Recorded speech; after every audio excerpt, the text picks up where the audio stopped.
আসসালামু আলাইকুম। জৈব যৌগের নামধারী বিক্রিয়ার ধারাবাহিক আলোচনার আজকের পর্বে আমি আলোচনা করব ভীষণ গুরুত্বপূর্ণ একটা নামধারী বিক্রিয়া, সেটি হচ্ছে মার্কোনিকভ নীতি।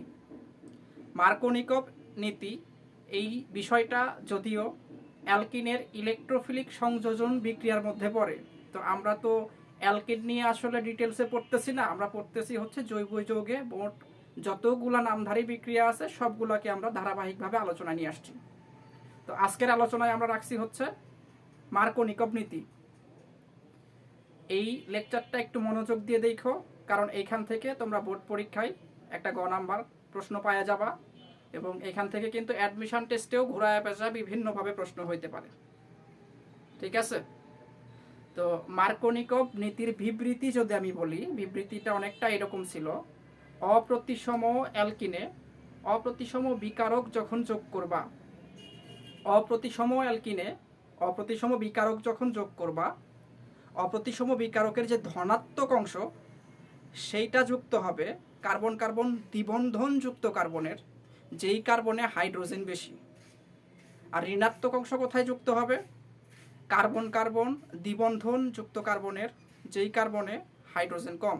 আমি জানি এই কথার কোনো কিছুই তোমরা বুঝো নাই আসলে, চলো আমি বুঝায় বলতেছি। দেখো, কিছু প্রিলিমিনারি কথাবার্তা আমরা একটু বলে নেই। কার্বন ডাবল বন্ড কার্বন,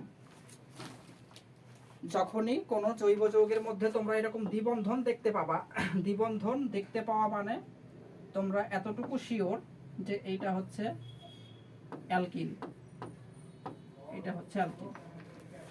দ্বিবন্ধনের মধ্যে এখানে আছে হচ্ছে একটা সিগমা বন্ড আর একটা আছে হচ্ছে তোমার পাই বন্ড। ঠিক আছে? সিগমা বন্ধনটা মোটামুটি শক্তিশালী, আর পাই বন্ধন কিন্তু দুর্বল। পাই বন্ধনের ইলেকট্রনগুলো এক জায়গা থেকে অন্য জায়গায় খুব সহজেই মুভ করতে পারে, খুব সহজেই কিন্তু মুভ করতে পারে। তো একটু খেয়াল করো, কার্বন ডাবল বন্ড কার্বন, পাই বন্ধনের ইলেকট্রন যেই দিকে যাবে সেই দিকে মাইনাস, তার বিপরীত দিকে প্লাস। ঘটনা এরকম ঘটতে পারে যে দুইটা ইলেকট্রন ডান পাশে আসছে, তাহলে এই পাশে হয়ে যাবে মাইনাস, বাম পাশ হবে হচ্ছে প্লাস। কিন্তু যদি উল্টা ঘটনা ঘটে, পাই বন্ধনের দুইটা ইলেকট্রন বাম পাশে আসছে, তাহলে বাম পাশটা মাইনাস হবে, ডান পাশটা প্লাস হবে। দুইটা ঘটনাই ঘটতে পারে। এটা কেস 1 আর এটা হচ্ছে কেস 2। কেস 1 এ কি হইতে পারে? ডান পাশে দুইটা মাইনাস চলে গেছে, আর কেস 2 তে হইতে পারে বাম পাশে দুইটা ইলেকট্রন চলে আসছে, যেই দিকে ইলেকট্রন যাচ্ছে সেই দিকে মাইনাস, তার বিপরীত দিকে হচ্ছে প্লাস। এইবার 2 নাম্বার কথা, অপ্রতিসম অ্যালকিন জিনিসটা কি? অপ্রতিসম অ্যালকিন এইটা কি? খেয়াল করো, এই যে কার্বন কার্বন দ্বিবন্ধন যুক্ত একটা কম্পাউন্ড নিচ্ছি, এই কম্পাউন্ডের ধরো বাকি অংশগুলো এরকম এরকম আছে, CH3 CH double bond CH bond CH3। এই অ্যালকিনটা অপ্রতিসম না প্রতিসম, এটা কিভাবে তোমরা চেক দিবা? দ্বিবন্ধন বরাবর কাটবা, কাটার পরে যদি বাম পাশ ডান পাশ মিলে যায় তাহলে সেটা হচ্ছে প্রতিসম অ্যালকিন, আর যদি এরকম না হয় তাহলে সেটা অপ্রতিসম। দেখো, CH3 CH double bond CH2, দ্বিবন্ধন বরাবর কাটো, বাম পাশ ডান পাশ মিলে নাই, তাইলে এটা হচ্ছে অপ্রতিসম অ্যালকিন, এইটা অপ্রতিসম অ্যালকিন। আর এইটা কি তোমার? এইটা হচ্ছে প্রতিসম অ্যালকিন, এইটা কিন্তু প্রতিসম। এই বলো, প্রতিসম আর অপ্রতিসমতা বুঝছো? প্রতিসম আর অপ্রতিসমতা কি বুঝছো? প্রতিসমতা কি হবে? মাঝ বরাবর কাটার পরে দুই অংশ সেম, আর অপ্রতিসমতা কি হবে? দুই অংশ সেম হবে না। ঠিক আছে? এবার অপ্রতিসম বিকারক কি? ধরো আমি তোমাকে বললাম তোমার কাছে এরকম আছে হাইড্রোজেন একটা বিকারক, ঠিক আছে, HCl অন্য একটা বিকারক, HBr এইটা একটা বিকারক। হাইড্রোজেনকে তুমি যদি ভাঙো, দুইটা সেম অ্যাটম পাবা, হাইড্রোজেন হাইড্রোজেন। HCl কে ভাঙলে দুইটা ভিন্ন অ্যাটম পাওয়া যাবে, একটা হাইড্রোজেন অন্যটি হচ্ছে ক্লোরিন। HBr কে যদি ভাঙো একটা হাইড্রোজেন পাবা আর একটা পাবা ব্রোমিন। যেই বিকারককে ভাঙলে দুইটা সেম অংশ আসে সেটা হচ্ছে প্রতিসম বিকারক। যাদেরকে ভাঙলে দুইটা ভিন্ন অংশ আসবে সেটা হচ্ছে অপ্রতিসম বিকারক। তাইলে প্রতিসম বিকারক কি আর প্রতিসম অ্যালকেন কি? প্রতিসম দেখো দেখো আমরা যে জিনিসটা পড়লাম এটা সামারি কি? তোমার কাছে যদি কখনো বলে প্রতিসম অ্যালকিন, তাইলে তুমি বলবা যে কার্বন কার্বন ডাবল বন্ড নিছো, দুই পাশে সেম থাকবে। আর যদি আমরা অপ্রতিসম অ্যালকেন নেই তাহলে এখানে কি হবে? CH3 CH double bond CH2, দ্বিবন্ধন বরাবর কাটলে ডান পাশ বাম পাশ মিলবে না। প্রতিসম বিকারক যদি বলি হাইড্রোজেন Cl2 Br2 এগুলা, যাদেরকে ভাঙলে দুইটা সেম অ্যাটম আসে। অপ্রতিসম বিকারক কি? যাদেরকে ভাঙলে তুমি দুইটা সেম অংশ পাবা না, HCl HBr HI H2SO4 এগুলো। ঠিক আছে, তাহলে প্রতিসম অপ্রতিসম এগুলো তো বুঝছো। এবার মার্কোনিকভ নীতির যে বিবৃতি আমরা সেটাতে যাই। মার্কোনিকভ নীতির যে বিবৃতি এটাতে যদি আমরা যাই দেখবা উনি বেশ কয়েকটা কথা বলছে। প্রথম কথা কি? তুমি নিবা হচ্ছে অপ্রতিসম অ্যালকিন। তুমি কি নিবা?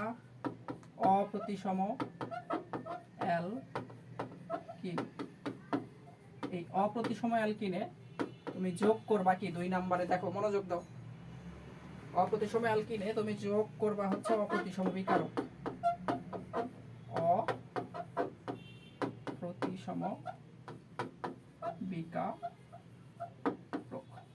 এই অপ্রতিসম বিকারকের আবার দুইটা অংশ থাকতে পারে, একটা প্লাস অংশ একটা মাইনাস অংশ। মনোযোগ মনোযোগ, যেমন এই Cl এটা কি অপ্রতিসম বিকারক? এটা দুইটা অংশ আছে, H প্লাস Cl মাইনাস। এই প্লাস অংশটা কোথায় যুক্ত হবে? দ্বিবন্ধন যুক্ত কার্বনের, দ্বিবন্ধন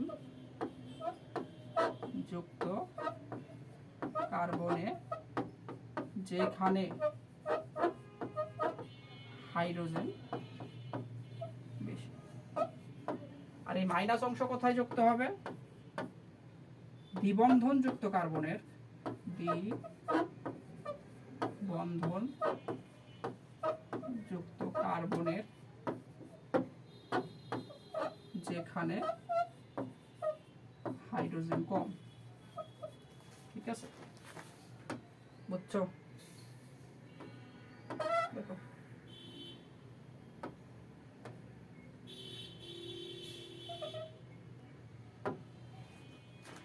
অপ্রতিসম বিকারকে যখন তোমরা অপ্রতিসম অ্যালকিন যোগ করবা অথবা অপ্রতিসম অ্যালকিনে যখন অপ্রতিসম বিকারক যোগ করবা, বিকারকের প্লাস কোথায় যুক্ত হবে? দ্বিবন্ধন যুক্ত কার্বনের যেখানে হাইড্রোজেন বেশি। মাইনাস কোথায় যুক্ত হবে? দ্বিবন্ধন যুক্ত কার্বনের যেখানে হাইড্রোজেন কম। চলো আমরা একটা বিক্রিয়া নেই। ধরো তোমার কাছে এরকম আছে একটা কথা, ভালো কথা, আমরা যে ঘটনাটা ঘটাইলাম বা যে সিনারিওটা দেখলাম এটার উল্টা ঘটনাও কিন্তু ঘটতে পারে। যেখানে হাইড্রোজেন বেশি সেখানে প্লাস, যেখানে হাইড্রোজেন কম সেখানে মাইনাস, এই ঘটনা ঘটবে। এটার উল্টা ঘটনাও ঘটতে পারে, কিন্তু ওই প্রোডাক্টটা কম আসবে আর কি। মানে যেই সিনারিওটা আমরা বলছি যে প্লাস দিবা কোথায়? যেখানে হাইড্রোজেন বেশি। মাইনাস দিবা কোথায়? যেখানে হাইড্রোজেন কম। এই প্রোডাক্টটা আসবে মেজর। এটার উল্টা ঘটনা ঘটাইলে যেটা আসবে ওটার প্রোডাক্টটা হয়ে যাবে minor. CH3 CH double bond CH2, এটার মধ্যে ধরো তুমি দিলা হচ্ছে HBr। ঠিক আছে, এটা কি? এটা অপ্রতিসম অ্যালকিন। এটা কি? অপ্রতিসম বিকারক। এটা দুইটা অংশ আছে, একটা প্লাস অংশ একটা মাইনাস অংশ। প্লাস অংশ কোথায় যুক্ত হবে? দেখো এই যে দ্বিবন্ধন যুক্ত কার্বন এখানে আছে, এই দ্বিবন্ধন যুক্ত কার্বনের এই কার্বনে হাইড্রোজেন বেশি আর এখানে হাইড্রোজেন কম। এটার প্লাস অংশ কোথায় যুক্ত হবে? যেখানে হাইড্রোজেন বেশি মাইনাসটা কোথায় যুক্ত হবে, যেখানে হাইড্রোজেন কম। তাহলে পাবা কি দেখো, CH3 CH single bond CH2, এখানে দিবা হাইড্রোজেন, এখানে তুমি দিবা হচ্ছে ব্রোমিন। আচ্ছা এখানে সিঙ্গেল বন্ড কোণে লেখা হয়েছে, এই পাই বন্ধনটা ভাঙছে, এই পাশে একটা হাত বের হয়েছে, ওই পাশে একটা হাত, ওই হাতে একটা হাইড্রোজেন, এই হাতে একটা ব্রোমিন যুক্ত হয়েছে। এটা হচ্ছে মেজর প্রোডাক্ট, এটা মোটামুটি 80% তৈরি হবে। এটার উল্টা সিনারিও যেটা হবে ওইটা তৈরি হবে হচ্ছে তোমার 20%। যেমন দেখো CH3 CH single bond CH2। এবার তুমি করবা কি, এবার তুমি করবা যেখানে হাইড্রোজেন বেশি সেখানে দিবা ব্রোমিন, যেখানে হাইড্রোজেন কম সেখানে দিবা হাইড্রোজেন। এটা আসবে হচ্ছে 20%। এটার নাম হচ্ছে 2 ব্রোমোপ্রোপেন, আর এটার নাম হচ্ছে 1 ব্রোমোপ্রোপেন। দুইটা প্রোডাক্টই তৈরি হয়েছে, এটা বেশি এটা কম। যদি এটার ক্রিয়া কৌশল দেখো, মেকানিজম, তাহলে কেমন হবে দেখো, CH3 CH double bond CH2। দেখো এখানে দুইটা ঘটনা ঘটতে পারে, মাইনাস বামে যাইতে পারে, মাইনাস ডানে আসতে পারে। যখন HBr আক্রমণ করবে পাই বন্ধন ভেঙে দুইটা ইলেকট্রন বামেও যাইতে পারে, ডানেও যাইতে পারে। যদি দুইটা ইলেকট্রন বামে চলে যায় বা ডানে চলে যায় তাহলে কি ঘটনা ঘটবে, যেই দিকে যাবে সেই দিকে মাইনাস, তার বিপরীতে প্লাস। তো সিনারিও 1, ধরো আমি তোমাকে বললাম CH3 CH2, ঠিক আছে, দুইটা ইলেকট্রন ডান দিকে চলে গেছে, তাহলে এটা কি হবে মাইনাস, এর সাথে হাইড্রোজেনের প্লাস অংশ আসে যখন যুক্ত হবে তখন কি হবে দেখো, এরকম হয়ে যাবে না, দুইটা ইলেকট্রন ডান দিকে চলে গেছে, এটা মাইনাস, হাইড্রোজেন প্লাস, মিলেমিশে একাকার হয়েছে। ইলেকট্রন দুইটা যেদিকে গেছে তার বিপরীত অংশটা কি হয়ে যাবে প্লাস। আবার উল্টা ঘটনাও ঘটতে পারে, এখানে CH3 CH2, এইবার দুইটা ইলেকট্রন বাম দিকে আসছে, ইলেকট্রন যেদিকে আসছে সেদিকে মাইনাস, তার বিপরীতে প্লাস। ইলেকট্রন যখন বাম দিকে আসছে এটা মাইনাস, এটা মাইনাস, এই কার্বনটা মাইনাস, এর সাথে হাইড্রোজেন যুক্ত হবে, প্লাস মাইনাস মিলেমিশে একাকার, আর এই কার্বনটা হবে প্লাস। এই দুইটা ঘটনাই ঘটতে পারে, কিন্তু এবার একটু খেয়াল করো, যখন এই সিনারিও 1 ঘটছে এখানে কার্বনে প্লাস, সিনারিও 2 এতেও কার্বনে প্লাস। কার্বনে যখন প্লাস চার্জ থাকে তখন সেটাকে বলা হয় কার্বোক্যাটায়ন। কার্বনে প্লাস চার্জ থাকলে এটাকে আমরা কি বলি, কার্বোক্যাটায়ন। দেখো প্লাস চার্জ যুক্ত কার্বনে, এইখানে প্লাস চার্জ যুক্ত কার্বনে সরাসরি দেখো দুইটা কার্বন যুক্ত আছে, তাহলে এটা 2 ডিগ্রি। এইখানে প্লাস চার্জ যুক্ত কার্বনে সরাসরি একটা কার্বন যুক্ত আছে, তাহলে এটা 1 ডিগ্রি। 2 ডিগ্রিটা কি হবে, বেশি স্টেবল, আর 1 ডিগ্রি কার্বোক্যাটায়ন কম স্টেবল। যেহেতু এটা স্টেবল বেশি, এটা স্টেবল, তাহলে এটা কি হবে, বেশি তৈরি হবে। এটা মোটামুটি কম স্টেবল, তাইলে এটা কম তৈরি হবে। এরপরে কি হবে খেয়াল করো, এখানে আক্রমণ করবে হচ্ছে ব্রোমিন মাইনাসটা, এই ব্রোমিন মাইনাস এই কার্বন প্লাসের সাথে যুক্ত হয়ে যাবে, তখন তুমি প্রোডাক্ট পাবা এই যে এইটা। আবার নিচের যে ইন্টারমিডিয়েটটা তৈরি হয়ে আছে এখানেও ব্রোমিন মাইনাস আক্রমণ করবে, এই যে ব্রোমিন মাইনাস এখানে আক্রমণ করছে, এই ব্রোমিন মাইনাস এই যে এই কার্বন এসে বসবে, তখন তুমি প্রোডাক্ট পাবা হচ্ছে এইটা, ঠিক আছে, এই প্রোডাক্ট পাবা। তাহলে পুরো জিনিসটা তোমরা একটু বোঝার চেষ্টা করো।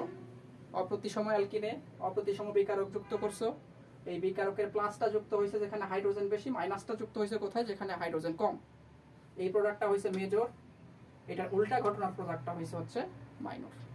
তো এটাই হচ্ছে মার্কনি কমিউনিটি। পরবর্তী লেকচারে আমরা দেখার চেষ্টা করবো এটার বিপরীত যে থিওরিটা ছিল, অ্যান্টি মার্কনি কমিউনিটিতে প্রোডাক্ট কেমন আসে এবং সেটার ক্রিয়া কৌশল। তো দেখা হচ্ছে পরবর্তী লেকচারে। যদি এই ভিডিওগুলো তোমার ভালো লাগে বা উপকারে আসে তুমি অবশ্যই এই পেজটাতে ফলো দিতে পারো। এইখানে আমরা ধারাবাহিকভাবে জৈব রসায়নের যত নামধারী বিক্রি আছে সব টাইপ কভার করব, এবং লেকচারগুলো পরিধি খুব ছোট করেই রাখবো আমি। তুমি দেখবা যে লেকচারগুলো শেষ করার পরে তোমার জৈব যৌগের মোটামুটি একটা কনসেপ্ট বিল্ড আপ হয়ে গেছে, তারপরে তুমি এই চ্যাপ্টারে 80% প্রশ্ন অটোমেটিক পারতেছো। জৈব রসায়নের ভয় দূর করার জন্য তোমার জন্য এই প্লেলিস্টটা একদম সেরা হতে যাচ্ছে, কারণ এখানে ভিডিওর পরিধি খুব কম থাকবে এবং সব শুধু পড়াবো আমি গুরুত্বপূর্ণ বিক্রিয়াগুলো, এক্সট্রা কোনো পড়াবো না। ঠিক আছে, ভালো থেকো, সুস্থ থেকো, আল্লাহ হাফেজ।